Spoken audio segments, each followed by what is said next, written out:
Inside this chilled warehouse in Southern California, a small army of volunteers are in the last throes of a marathon effort. It's for the annual Tournament of Roses parade in Pasadena New Year's Day.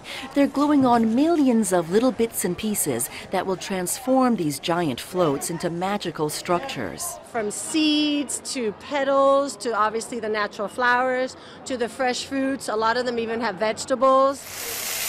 Crushed peas to outline the veins on petals, golden flax for the eye of a dog, white rice, corn husks, poppy seeds for feathers. It's really fun. I really like seeing it, on the actual parade day. You get to see what you've been working on, and it's really cool. 7,000 hours of work goes into decorating one float. It's meticulous and it takes forever.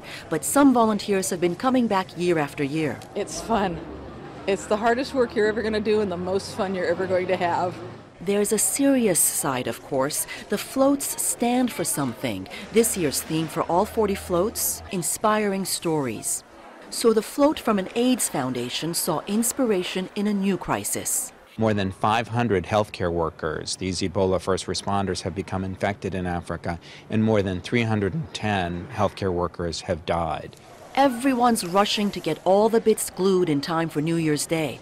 They'll have only a moment to catch their breath. Work on next year's parade begins January 2nd.